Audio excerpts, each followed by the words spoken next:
Huge underground cache of helium in Africa could divert global shortage.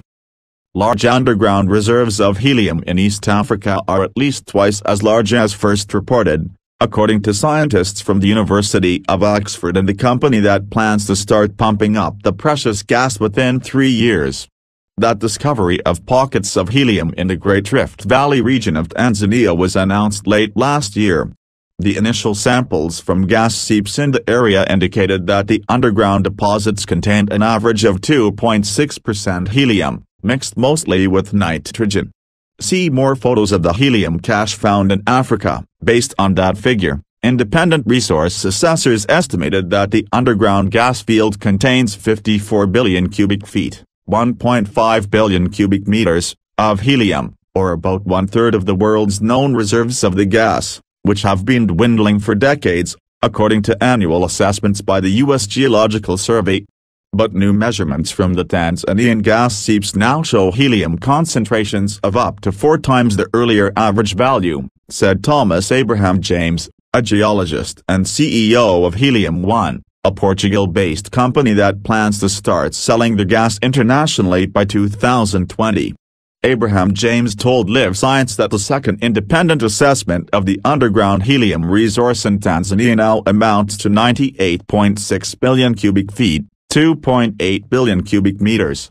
So it's pretty much doubled in size, he said. He explained that the field sampling methods used in 2015 had allowed a small amount of air to dilute the concentration of helium in the gas samples. But new, real-time measurements of gas from the seeps, conducted by geochemists Chris Bolentini and Peter Berry from the University of Oxford late last year, showed that the concentrations of helium are much higher than the initial estimates suggested. We are probably still somewhat understating what is present, but nevertheless, that gives us room to update and improve as we progress, Abraham James said.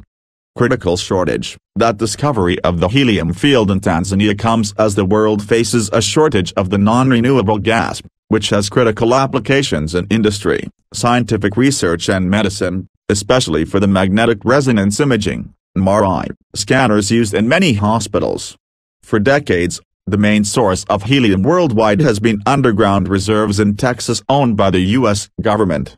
By the mid-1990s, the National Helium Reserve near Amarillo was more than $1.4 billion in debt, and in 1996, the U.S. Congress ordered the gas reserves to be sold off to private companies. Commercial supplies of helium from the reserve will cease in 2021, according to the U.S. Department of the Interior's Bureau of Land Management. Beyond balloons, 8 unusual facts about helium. The Middle Eastern nation of Qatar has also been an important source of helium in recent years, supplying up to 1/4 of international demand from traces of helium separated from underground natural gas, Abraham James said.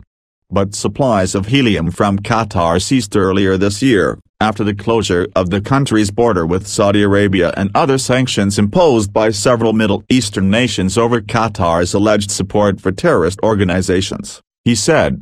The supply dynamics at the moment are very challenging, particularly with U.S. output stopping in 2021, and Qatar, it's fair to say, has its share of problems, he said. The world needs a reliable source of helium, so that we don't see the fluctuations that we have in recent times. Helium is created on Earth only by the radioactive decay of heavy elements like uranium.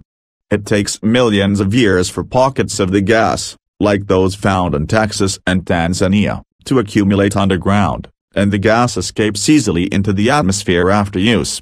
Abraham James said exploratory drilling will begin in June or July of next year, and the company expects to start producing the gas as soon as a small processing plant can be built in the area. Probably by the end of 2020, people will start to be using Tanzanian helium, he said. African gas. Berry and Bolentini used the portable mass spectrometer to make the latest measurement of gas at the Helium One sites in Tanzania, rather than employing their earlier method of collecting samples for later analysis in a laboratory. We made probably 50 measurements out there in the field, and we saw up to 4 times as much helium in these samples, Berry told Live Science. So this was really exciting for us, because we were able to show quite convincingly that there's a lot more helium than we originally assessed. Barry and Valentini were part of the scientific team that identified the location of likely helium pockets in Tanzania, using a new theory of helium production by underground heat sources, such as the volcanoes in Tanzania's Rift Valley region, which can set the gas free from where it slowly forms inside ancient rocks. Barry said the helium deposits were within a Goldilocks zone for helium production, about 124 miles, 200 kilometers, from the volcanic zone around Tanzania's Mount Rung. We think that you need to be in pretty close proximity to a volcanic center to have these gases liberate, he said. Barry added that the initial research on the Tanzanian helium field was presented at last year's Goldschmidt Conference on Geochemistry in Yokohama, Japan, and that the updated research was presented at the same conference in August in Paris.